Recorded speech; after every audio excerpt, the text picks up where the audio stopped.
Karya seni termahal di dunia bukanlah yang paling terkenal, meskipun keduanya dibuat oleh Leonardo da Vinci. Mari kita mulai dengan yang pasti pernah kamu dengar, Mona Lisa.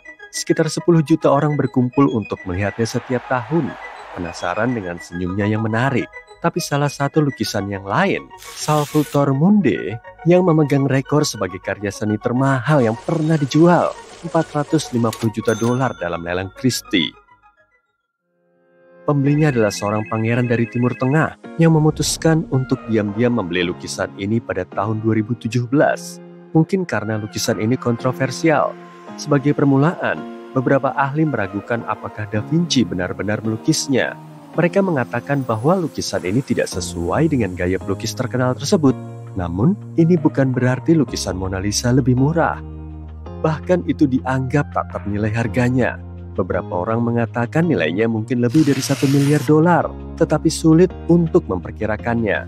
Ditambah lagi, Museum Louvre, tempat lukisan ini dipajang, tidak akan pernah melepaskannya. Mereka mendapatkan banyak pengunjung setiap tahunnya, dan kebanyakan dari mereka datang untuk melihat Mona Lisa.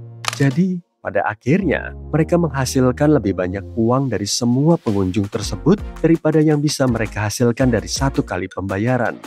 Mereka bahkan melewatkan biaya asuransi yang tinggi dari lukisan tersebut. Strateginya adalah untuk berinvestasi dalam melestarikan karya seni. Jika lukisan itu rusak, tidak ada uang yang bisa menggantikannya. Sekarang kamu mungkin bertanya-tanya apa yang membuat karya seni begitu berharga. Tergantung kepada siapa kamu bertanya. Tetapi ada beberapa faktor yang perlu dipertimbangkan ketika menaksir nilai katakanlah sebuah lukisan. Seperti usia, kondisi, popularitas seniman, atau latar belakangnya. Ambil contoh Mona Lisa. Lukisan ini dulunya dianggap sebagai lukisan biasa hingga abad ke-19. Fakta bahwa lukisan ini pernah dicuri dari Louvre juga menambahkan misteri dan nilainya. Ketika kamu menambahkan fakta bahwa Picasso sendiri juga dipanggil untuk ditanyai mengenai keberadaan lukisan itu, mudah untuk memahami mengapa Mona Lisa mendapatkan begitu banyak popularitas. Lukisan kontemporer termahal, bagaimanapun, terjual dengan harga lebih dari $20 juta. Karya seorang seniman Belanda Amerika yang menciptakan interchange lanskap abstrak ini pada tahun 1955. Karya seni ini menampilkan area merah muda yang luas, yang seharusnya terlihat seperti seorang wanita yang sedang berbaring. Ada juga percikan warna biru, kuning, dan oranye yang menggambarkan wanita tersebut. Dengan melihat kedua lukisan ini, Mona Lisa dan Interchange, kita dapat melihat perbedaan yang jelas dalam hal gaya.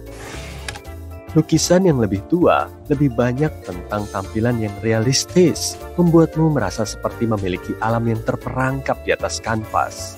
Para seniman sangat ahli dalam teknik klasik, seperti menguasai perspektif dan anatomi karakter. Di sisi lain, seni kontemporer lebih bebas, menggabungkan teknik yang berbeda. Contoh yang bagus adalah lukisan abstrak seperti karya Picasso misalnya, yang tidak terlihat seperti realitas kita. Dia adalah pelopor gerakan seni yang disebut kubisme. Bayangkan melukis seperti kamu sedang membuat teka-teki dengan bentuk dan warna. Kamu mungkin memiliki wajah dalam karya seni di suatu tempat, tetapi bukannya mata, hidung, dan mulut di tempat biasanya. Mereka tersebar seperti potongan-potongan teka-teki, seolah-olah kamu melihat berbagai sisi seseorang sekaligus. Bahkan subjeknya pun sekarang berbeda. Lukisan-lukisan lama menunjukkan kepada kita hal-hal dari sejarah atau representasi mitos-mitos terkenal. Sementara itu, seni kontemporer juga menyentuh subjek lain, seperti masalah sosial atau pengalaman langsung. Sebagai contoh, Frida Kahlo misalnya. Dia terkenal dengan lukisan autobiografinya, di mana dia berbagi dengan dunia tentang berbagai perjuangan dalam hidupnya. Faktanya, dia mulai melukis ketika masih remaja, setelah kecelakaan bus yang membuatnya mengalami cedera serius. Dengan terbaring di tempat tidur, dia menggunakan cermin yang diletakkan di atasnya untuk menangkap gambarnya sendiri, mengekspresikan rasa sakit dan emosinya melalui warna-warna cerah dan potret dirinya yang surrealis. Saat Da Vinci melukis karya seninya, orang-orang kayalah yang paling banyak mempengaruhi para seniman. Biasanya, orang-orang yang memiliki uang akan memesan lukisan untuk mengirimkan pesan yang jelas, atau hanya karena kesombongan. Seniman kontemporer dapat melukis apapun yang mereka inginkan. Masalahnya adalah mengumpulkan audiens dan menjual karya. Dan bukan hanya lukisan saja yang telah berubah selama bertahun-tahun. Jika kamu adalah penggemar patung, kamu mungkin juga akan melihat perbedaannya. Contohnya patung-patung yang dibuat di Yunani dan Mesir kuno. Para pematung saat itu berfokus pada kesempurnaan dan proporsi yang ideal.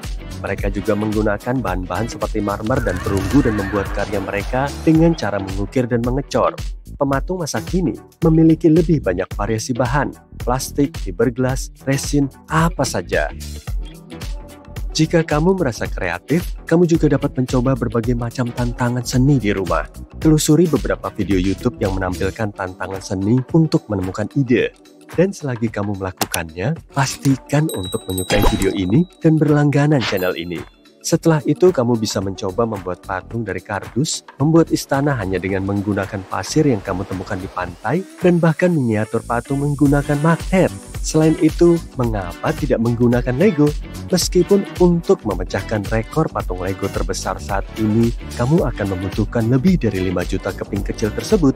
Karya seni ini menggambarkan replika dari Tower Bridge dan tingginya lebih dari 13 meter.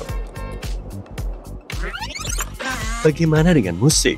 Musik adalah salah satu cara tertua untuk mengekspresikan seni. Para arkeolog menemukan seruling tulang kuno yang berusia lebih dari 40.000 tahun. Di Mesir kuno, Yunani, dan Roma misalnya, musik sangat populer dan sering digunakan dalam upacara-upacara penting. Saat itu mereka menggunakan instrumen seperti kecapi, harpa, dan seruling. Selama era barok, komposer seperti Bach setara dengan idola pop. Dan untuk alasan yang bagus, karena musik mereka masih terkenal hingga saat ini. Bach misalnya, masih memiliki jutaan pendengar bulanan di platform streaming populer berabad-abad setelah kematiannya. Abad ke-20 membawa musik yang mungkin sudah tidak asing lagi bagimu, seperti jazz, blues, rock and roll, hip-hop, dan elektronik. Namun tidak seperti lukisan, di mana semakin tua usianya semakin mahal harga sebuah karya seni. Dalam hal musik, semuanya menjadi lebih rumit. Mencari tahu lagu terhebat sepanjang masa itu sulit, terutama karena kita tidak memiliki banyak data dari abad-abad sebelumnya. Majalah Rolling Stone mengklaim lagu Aretha Franklin yang berjudul Respect seharusnya meraih mahkota itu. Tapi tidak semua orang setuju.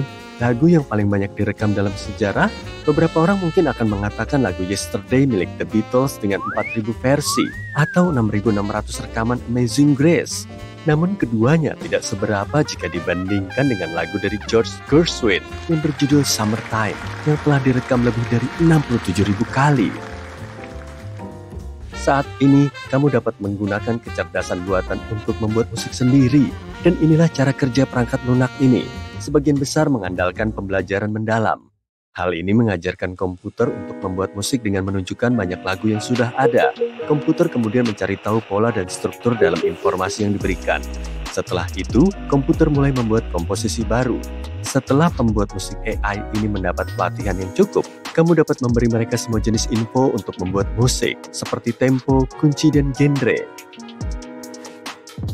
Sastra juga tidak seperti dulu lagi. Orang Yunani kuno misalnya menggunakan heksameter, semacam tempo puitis. Pada masa inilah Homer yang legendaris menulis Iliad dan Odyssey.